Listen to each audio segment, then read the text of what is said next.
3 யோவான் 3ஆம் வசனம் வாசிங்க. சகோதரர் வந்து நீ சத்தியத்தில் நடந்து கொள்கிறாய் என்று உன்னுடைய உண்மையை குறித்து சாட்சி கொடுத்த போது மிகவும் சந்தோஷப்பட்டேன். பாருங்க, காய் என்கிறதான தேவ மனுஷன் நடக்கையை குறித்து சொல்லுறேன். நீ சத்தியத்தில் நடந்து கொள்ளுகிறாய் என்று உன்னுடைய உண்மையை குறித்து சாட்சி கொடுத்த போது மிகவும் சந்தோஷப்பட்டேன். உங்க ஒவ்வொருத்தங்களை குறித்தும் நாங்க சந்தோஷப்படணும், அதான் முக்கியம். இப்போ என்ன சொல்றோம்? சத்தியத்தின்படி நடக்க முடியாதியா நீ? ஆனா வேதம் தெளிவா ஒரு மனுஷனுக்கு பேரையும் போட்டு சொல்லுது.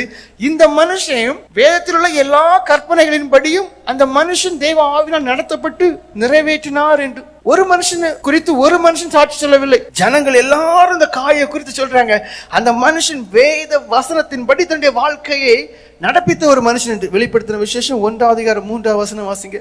அங்க ஒரு காரியம் சொல்லப்பட்டிருக்கு. இந்த தீர்க்க தரிசன வசனங்களை வாசிக்கிறவனும் கேட்கிறவர்களும் இதில் எழுதி இருக்கிறவர்களை கை கொள்ளுகிறவர்களும் பாக்கியவான்கள், காலம் சமீபமா இருக்கிறது.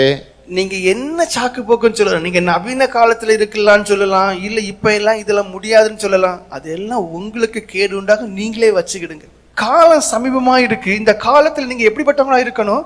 வேத வசனம் தெளிவா சொல்லுது. ஒவ்வொரு மனுஷனாலும் ஒவ்வொரு வார்த்தையின்படியும் தன்னுடைய வாழ்க்கையை சீர்திருத்த முடியும் என்று அதான் சொல்லப்பட்டிருக்கு.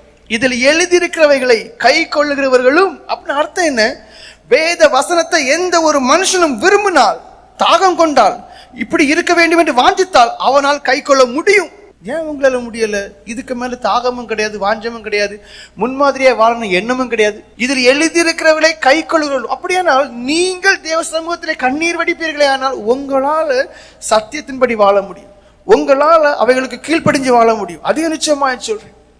நீதிமொழிகளின் புஸ்தகம் 16ஆம் அதிகாரம் 6ஆவது வசனம் வாசிங்க. அங்க சத்தியத்தின்படி நடக்கிற மனுஷனுடைய தன்மைகளை குறித்து அங்க சொல்லப்பட்டிருக்கு. வாசிங்க.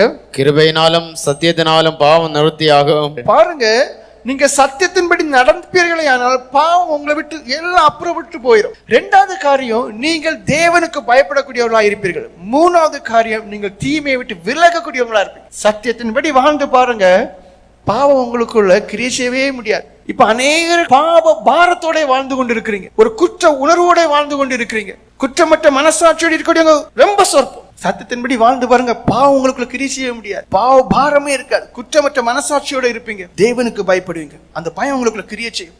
தீமையான எல்லாத்தையும் விட்டு விலகி நீங்க ஜீவிக்கூடியவங்களா இருப்பீங்க.